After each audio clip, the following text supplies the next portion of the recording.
રાજકોટ મહાનગરપાલિકામાં ભારે વરસાદનું જે પીરિયડ હતું તારીખ 25/8 થી લઈને 2/9 સુધી, ત્યારે જેટલા પણ વૃક્ષો પડવાની કમ્પ્લેન્ટ્સ ગાર્ડન શાખા પાસે આવી હતી, એ તમામ કમ્પ્લેન્ટ્સનું નિકાલ કરવા માટે જે એજન્સી રાજકોટ મહાનગરપાલિકા દ્વારા નક્કી કરવામાં આવેલી છે, એમના દ્વારા 2 પ્રકારના કમ્પ્લેન્ટ્સ હતા જેને હેન્ડલ કરવામાં આવ્યા છે.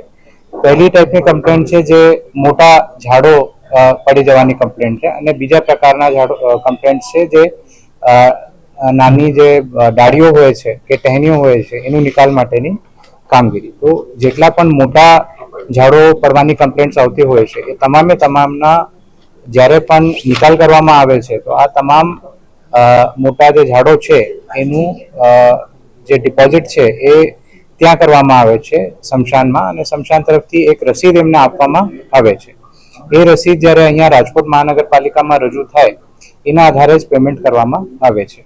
ત્યારે વિભિન્ન મીડિયા તરફથી અમને એવા સમાચાર મળ્યા છે કે અમુક જે ઝાડો છે એનું નિકાલ પ્રોપરલી કરવામાં આવ્યું નથી અને સ્મશાન સુધી આ બધી જે ઝાડો છે એ પહોંચાડવામાં આવ્યા નથી. તો એવા તમામ કમ્પ્લેન્ટ્સને અમે ખૂબ ગંભીરતાથી લઈએ છીએ, અને જે પણ પેમેન્ટ એજન્સીને કરવામાં આવશે તમામ પેમેન્ટ ફક્ત જે સ્મશાનમાં ડિપોઝિટની રસીદો છે એના આધારે જ એ ફેરાઓનું પેમેન્ટ એમને કરવામાં આવશે.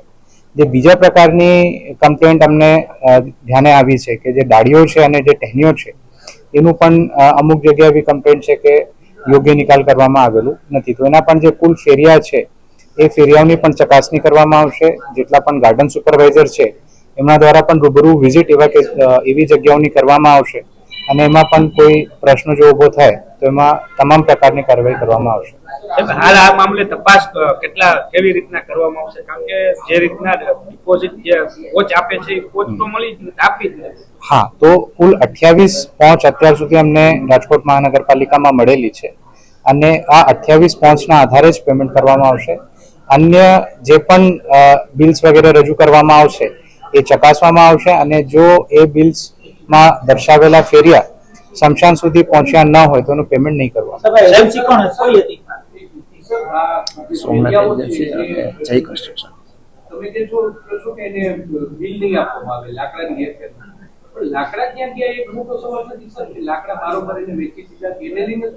બિલકુલ. તો આવો કોઈ પ્રશ્ન જો ધ્યાને આવશે તો આ તમામની ચકાસણી કરવામાં આવશે, અને એમાં કોઈ પણ ગેરરીતિ ધ્યાને આવશે તો તમામ પ્રકારની કાર્યવાહી એજન્સી વિરુદ્ધ કરવામાં આવશે.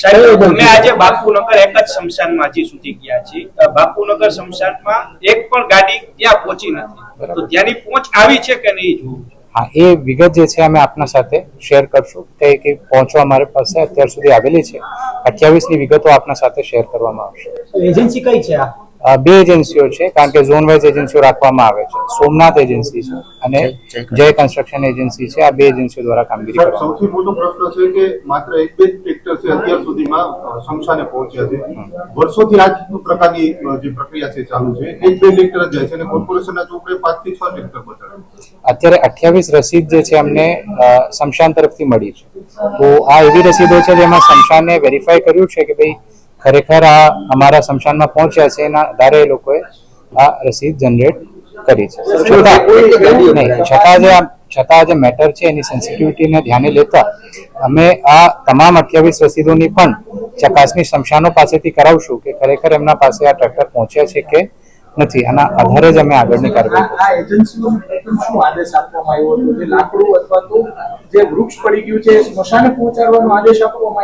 હા, મતલબ આમાં જે એમને કન્ડિશન રાખવામાં આવી હતી એ જ હતું કે એમને રાજકોટ મહાનગરપાલિકાના જે વિભિન્ન સ્મશાનો છે એમાં કરવાનું થાય છે. ગાર્ડન શાખાની આમાં શું ભૂમિકા રહે છે? હા, ગાર્ડન શાખાની ભૂમિકા એમાં ઓવરઓલ સુપરવિઝનની રહે છે, અને ગાર્ડન સુપરવાઇઝર 3 ઝોનમાં એક હોય છે.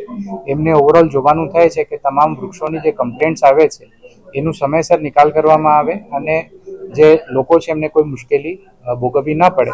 સાથે આ એજન્સીઓને દ્વારા જે બિલ્સ રજૂ કરવામાં આવે છે એની પ્રોપર ચકાસણી અને કેવી રીતે નિકાલ કરવામાં આવે છે એ પણ એમના દ્વારા જોવામાં આવે છે. કેટલા વૃક્ષો પડી ગયા હતા અને કેટલા ટ્રક થાય છે અને કેટલા ટ્રક સ્મશાન સુધી પહોંચ્યા છે?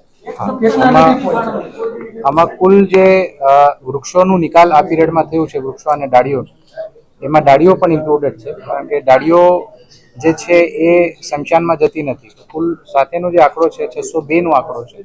એનું જે ડિટેલ્સ છે એ અમે આપના સાથે શેર કરીશું. ઠીક છે.